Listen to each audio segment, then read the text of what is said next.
सर्वतो मनसो संघम् आदौ संघं च साधुषु दयां मैत्रीं प्रशयं च भूतेषु अध्यायतोचितम्।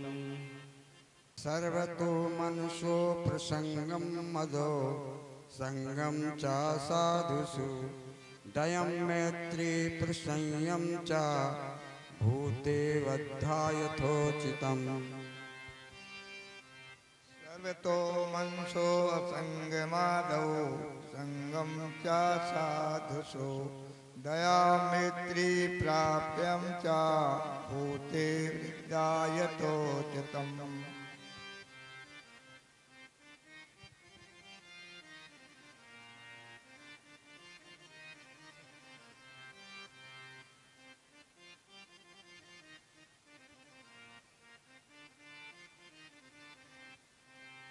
हरे कृष्णा। सर्वतो सर्वतः सर्वत्र मनसः मन की असंगम वृत्ति आदौ प्रारंभ में संगम संगति च तथा साधुषु साधुओं की दया दया मैत्री मित्रता प्रशयम आदर च तथा भूतेषु समस्त जीवों के प्रति अद्धा इस प्रकार यथा उचितम जो उपयुक्त हो। इस श्लोक में बताया गया है आदौ सबसे पहले क्या करना है। हमारा मन ही हमारे बंधन का कारण है और मन ही मुक्ति का कारण है। समझ रहे ना आप लोग। जो मन है ना, मन हम नहीं है। मन ही हमारा शत्रु है और मन ही हमारा मित्र है। ध्यान देना।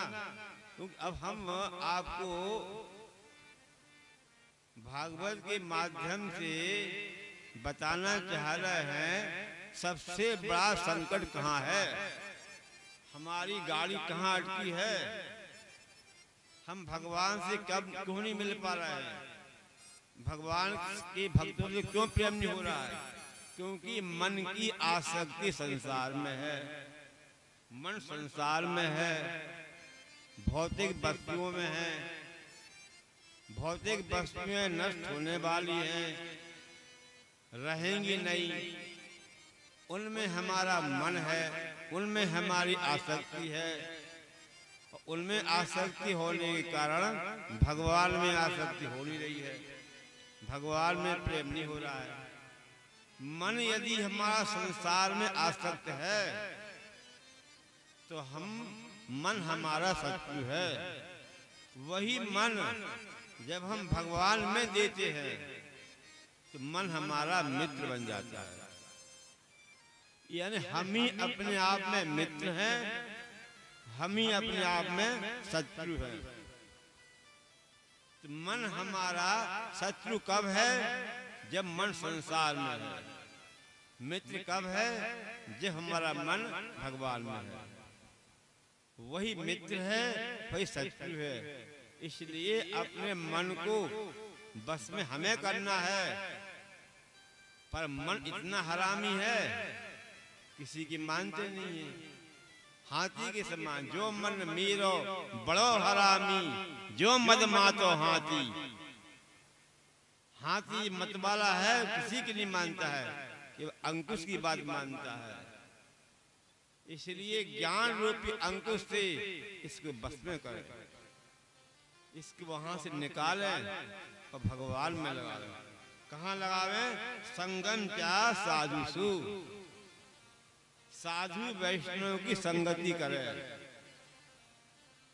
साधु वैष्णव की संगति में हमारा मन लगे तो हम धीरे धीरे मन को बस में कर लेंगे।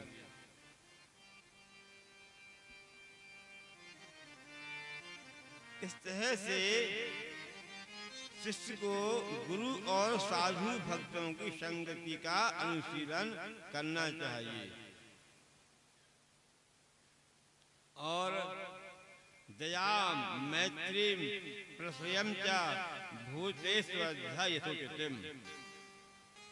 और जो अपने से निम्न है उनके प्रति दया का भाव होना चाहिए। यदि हम भगवान के भक्तों की संगति में लग गए, साधु की सेवा में लग गए, भक्तों की संगति में लग गए, ऐसे जीव जो भगवान की सेवा से दूर है, हमारा कर्तव्य है उनको दया करके साधु की संगति में लावे और भक्तों से करे मैत्री। और जो अपन से श्रेष्ठ हैं, श्रेष्ठ वैष्णव हैं, उनको विनती करे, विनय पूर्वक उनसे प्रार्थना करे, हे प्रभु हम पे कृपा करो, दया करो, कैसे हमारा प्रेम भगवान में बढ़े, ऐसी उनसे प्रार्थना करो। और समस्त भूतों से यथोचितम उनकी सेवा करें। यथोचितम जिस प्रकार के जीव हैं उनको उसी प्रकार से भगवान की भक्ति में लगावे, इस प्रकार भक्त का कर्तव्य है। फिर भक्त की योग्यता क्या होनी चाहिए? अगले 24वें अध्याय में कहा है, गुरु सेवा करने के लिए। देखो गुरु की किस प्रकार सेवा करनी है, कैसा शिष्य हो वह शिष्य गुरु की सेवा कर सकता है। शिष्य की योग्यता कैसे होनी चाहिए वो बताया जा रहा है इस श्लोक में। कौन बता रहे हैं? नव योगेश्वर। नव योगेश्वर में अंतर्षी कह रहे हैं। शिष्य को पवित्र होना चाहिए, शौचम, पवित्र, बाहर से भी और भीतर से भी सबको चाहिए। जो भी गुरु की शरणागति में है या गुरु की सेवा करना चाहते हैं या गुरुकरण करना चाहते हैं, अपना कल्याण करना चाहते हैं, क्योंकि बिना गुरु के आश्रय के कल्याण संभव नहीं है। सबको गुरु की आवश्यकता है। भगवान ने भी गुरु बनाए, बताया है करके बिना गुरु की कृपा नहीं होगी। और गुरु कौन है? भगवान ही गुरु बन करके शिष्य का कल्याण करते हैं। उस जीवात्मा में भगवान का आवेश आता है। भगवान के आवेश में ही गुरु दीक्षा देते हैं, गुरु ज्ञान देते हैं। ऐसे गुरु की सेवा करने के लिए शिष्य की क्या योग्यता होनी चाहिए वो कहा जा रहा है, शौचम। शौचम माने हम पवित्र रहें। अब कई लोग कहते हैं अब तो पूजा हो गई है, अब तो पवित्र रहने की क्या जरूरत है। तो दिन भर वो अपवित्र बने रहते हैं। अरे हमेशा पवित्र रहना चाहिए, पवित्र भाव में भी, शरीर से भी पवित्र, हमेशा स्नान ध्यान की रहना चाहिए। हम लोग बाहर जाते हैं लव शंकर आदि को और शौच को जाते हैं, जाकर के नहाना चाहिए। नहा नहीं सकते हैं तो कम से कम कपड़े बदलना चाहिए। चाहे रात में भी सोवे तो भी हमें पवित्र अवस्था में सोना चाहिए। ये मत सोचे अब तो सोना ही है, सुबह तो नहाना ही है। नहीं, यदि अपवित्र अवस्था में सोएंगे तो राक्षस प्रेत इस शरीर पर कब्जा कर लेंगे। तो अनेक प्रकार के स्वप्न आएंगे, डरावने स्वप्न आएंगे, प्रेत आदि भी कब्जा कर सकता है शरीर में। यदि पवित्र अवस्था में रहोगे कभी भूत प्रेत नहीं लगेगा, ये पक्की बात है। अशुद्ध अवस्था में ही भूत प्रेत लगते हैं। इसलिए हमेशा पवित्र है, मन से भी और बाहर से भी। अंतःकरण पवित्र हो, अंतःकरण पवित्र का मतलब है कि हम अंतःकरण में अपने स्वरूप में रहें, इस भौतिक शरीर में नहीं। हमारा एक शरीर है, सूक्ष्म शरीर। हम भगवान की दास हैं, हम आत्मा हैं, हम शरीर नहीं है। हम अपने आत्म स्वरूप में रहें। भाव ये रहे हम भगवान के हैं, भगवान की दास हैं। आत्मा शुद्ध है, आत्मा कभी अशुद्ध नहीं होती है। ईश्वर अंश जीव अविनाशी, चेतन अमल सहज सुख राशि। हम ईश्वर अंश हैं, जीव अविनाशी है, हमारा विनाश नहीं है, हम मरने वाले नहीं हैं। आश्चर्य की बात तो ये है कि हम मरने वाले हैं नहीं हैं, और मरने का दुख लगा हुआ है। हम मरना जाएं, हम मरना जाएं। कितनी बड़ी विडंबना है। आत्मा मरती है क्या मालूम है, फिर मरने का भय क्यों है? क्यों डरते हो? आत्मा क्या मरेगी? तो क्या शरीर मरेगा? शरीर भी नहीं मरेगा। क्यों? शरीर तो मिट्टी है, मिट्टी तो मरी है। कोई कहे मिट्टी मर गई, अरे मिट्टी तो मरी है। शरीर भी नहीं मरेगा, आत्मा भी नहीं मरेगी, तो क्या मरेगा? अरे भाई, अज्ञानता में हमने अपने को शरीर माना। अज्ञान दूर हो जाएगा तो मृत्यु का भय समाप्त हो जाएगा। तक्षक सांप का भय परीक्षित को था। 7 दिन में कल्याण होना है। तक्षक सांप के काटने के पहले हमारा मुक्ति हो गए। भय था। जिस समय ज्ञान मिला, सुखदेव जी ने पूछा क्या अनुभव कर रहे हो? तो क्या कहा परीक्षित जी ने? अब हमें कोई डर नहीं है। तक्षक सांप की औकात नहीं है जो हमारा स्पर्श कर सके। तक्षक क्या करेगा? तक्षक शरीर को काटेगा। शरीर हम नहीं है, मिट्टी का है, 5 भौतिक है, वो तो नष्ट होने का ही है। वो तो मरा ही हुआ है, वो क्या मारेगा? हमारा क्या बिगाड़ेगा? हम तो आत्मस्वरूप हैं, हम भगवान के अंश हैं। तो ये है आत्मा का स्वरूप। उसे मरने का भय रहता है। जिसे अपने स्वरूप का ज्ञान हो गया है वो अमर हो गया है। ईश्वर अंश जीव अविनाश चेतन, हम चेतन हैं, जड़ नहीं है। अमल, हम शुद्ध हैं, आत्मा शुद्ध है। अरे आवरण आ गया है। जैसे कि मणि है, मणि राख में दब गई है तो मणि में राख नहीं चली गई है, आवरण आ गया है। मणि को निकालो, धोलो, दूर हो। इसी प्रकार चैतन्य आत्मा में आवरण शरीर का आ गया है। आवरण अलग कर दो, आत्मा शुद्ध है। चेतन अमल सहज सुख राशि। सुख की राशि हम खुद हैं। सुख की राशि हम खुद हैं और हम सुख के लिए घूम रहे हैं, दुनिया भर में ढूंढ रहे हैं। सुख कहाँ है, सुख कहाँ है, आनंद कहाँ है? अरे पगले, जहाँ है नहीं है वहाँ खोज रहा है। अंदर झांको, देखो तू कौन है। तू ही आनंद है, तेरा स्वरूप ही आनंदमय है। कहाँ भटक रहा है? अंदर नहीं देख रहा है, बाहर देख रहा है। बाहर नहीं है भैया। अंतःवृत्ति करो, अंतर्मुख हो जाओ, उस स्वरूप को भाग समझ जाओ हम कौन हैं। सारा दुख मिट जाएगा। यह है पवित्रता है।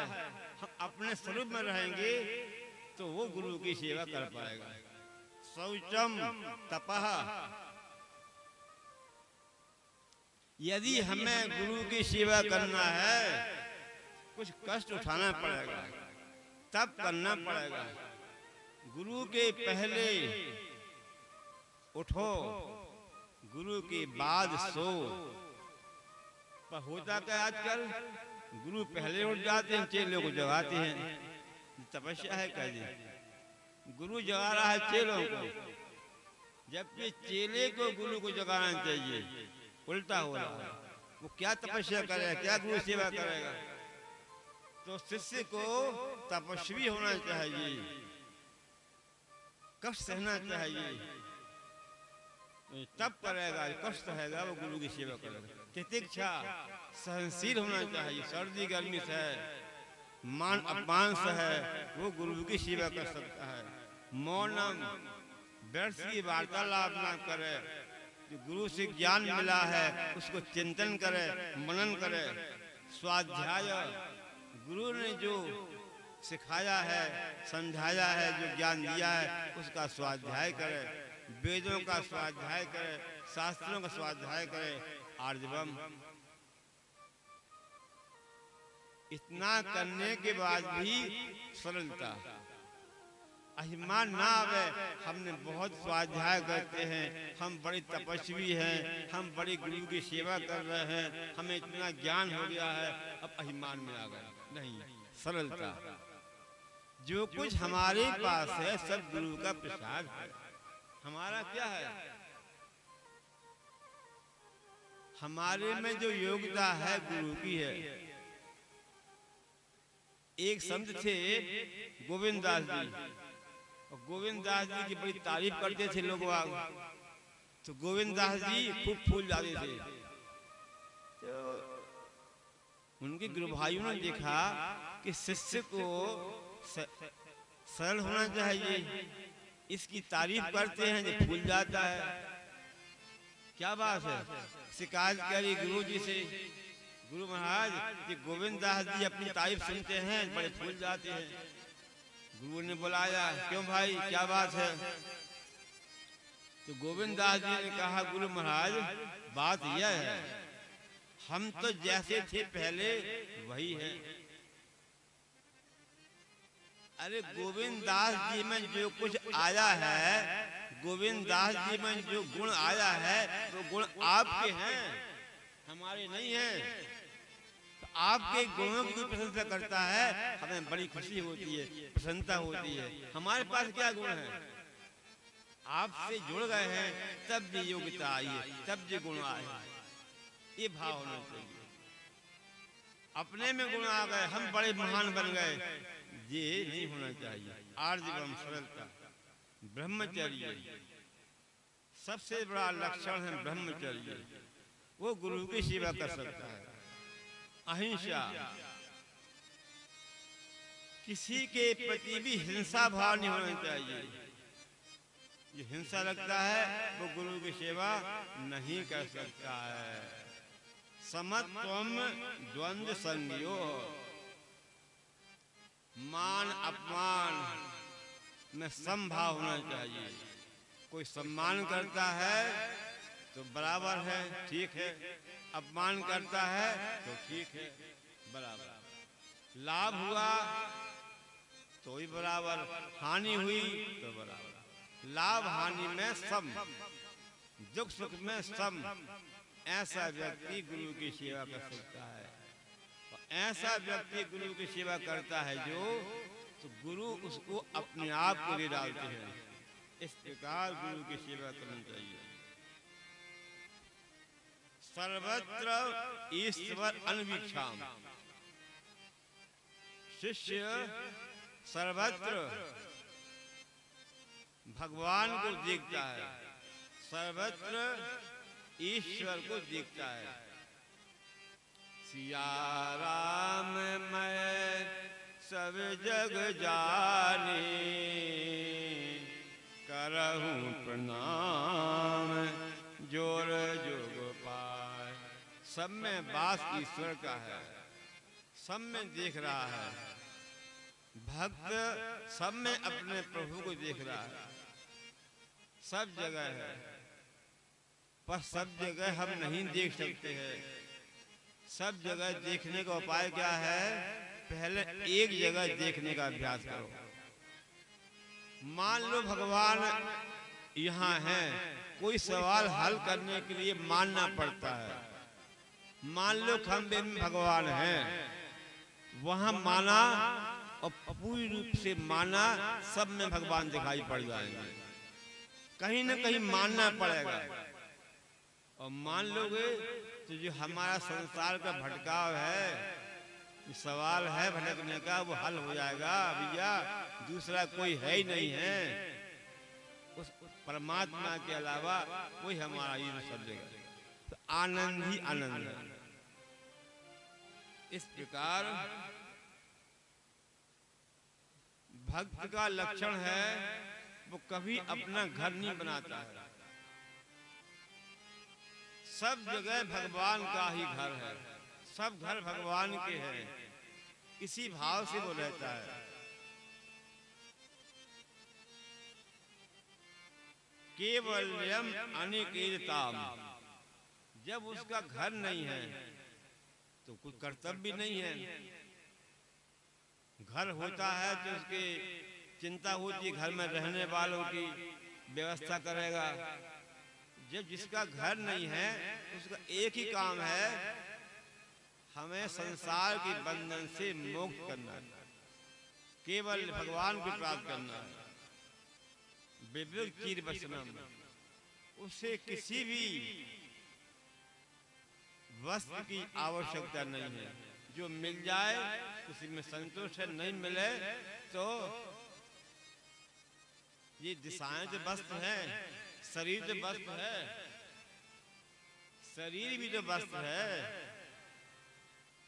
वासांस जीर्णानि यथा विहाय नवानि गृह्णाति नरो प्राणी, यथा शरीराणि विहाय जीर्णानि अन्यानि संयाति नवानि।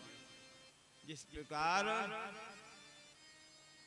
व्यक्ति पुराना कपड़ा त्याग करके नया पहनता है, उसी प्रकार आत्मा पुराने शरीर को त्याग करके नया शरीर धारण करता है। वस्त्र की भांति ये वस्त्र है, आत्मा ढका हुआ है, इसमें हमारा शरीर ढका हुआ है, तो वस्त्र पहने हुआ है। यदि मिल जाता है तो वस्त्र पहन लेता है, नहीं मिलता है तो वस्त्र के लिए प्रयास नहीं करता है। विवेक चीर वचनम और संतोषम एन कैंचित, संतोष ही हमारा धन है। जो कुछ मिला, जितना मिला, उसी में संतोष है, अधिक का प्रयास नहीं करता है। और बात सही भी है, जो मिला है वही आपका भाग्य है।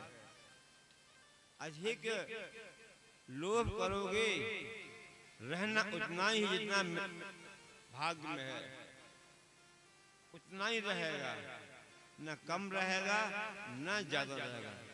इसलिए जो मिला है उसी में संतुष्ट रहता है भक्त। इसके बाद श्रद्धाम भागवत शास्त्रे, भागवत शास्त्र में श्रद्धा करनी चाहिए। भागवत शास्त्र में जो बात लिखी है वो सही है, दृढ़ निश्चय करना चाहिए और भागवत शास्त्र के अनुसार हमारा जीवन चलना चाहिए। अन्य शास्त्रों की निंदा नहीं करनी चाहिए।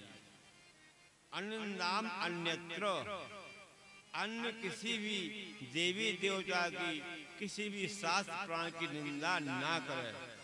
भागवत शास्त्र में श्रद्धा करे, दूसरे शास्त्रों की, दूसरे देवता की निंदा न करे।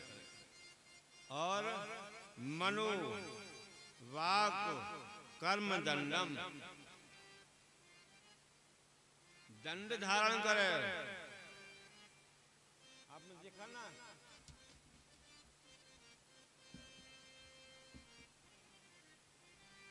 हमारे पास जो है क्या है ये त्रिदंड, क्या है ये त्रिदंड।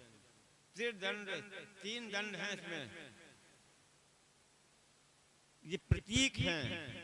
वाणी को बस में करो, वाणी को दंडित करो, वाणी से भगवान का नाम बोलो, कथा बोलो, इसके अलावा कुछ नहीं बोले। ये वाणी पर दंड हो, काया पे भी दंड हो। काया से कोई बुरे काम ना करे, किसी की हिंसा ना करे, सत्य बोले, ये काया पे दंड है। मन पे दंड है, मन यहाँ वहां न जावे, केवल भगवान के चरणों में रहे। इस प्रकार दंड धारण करने के विधान है। तो ये खाली हमको ही नहीं, आपको भी है। जो गृहस्थ बनता है उसे भी त्रिदंड धारण करना है, उसे त्रिदंड धारण करने का अभ्यास करना है। मन पे कंट्रोल करना है, शरीर पे कंट्रोल करना है और वाणी पे कंट्रोल करना है। इसका अभ्यास करना है। अभ्यास करते करते जब आप पक्के हो जाओगे तब घर छोड़कर के संन्यास ग्रहण कर लो। घर गृहस्थी, सुनो ध्यान से, गृहस्थ लोगों भोग भोगने के लिए नहीं मिला है। अब तो हम घर गृहस्थी में फंस गए, अब कुछ नहीं हो सकता है। नहीं, घर गृहस्थी में रहने का अधिकार 60 वर्ष तक है।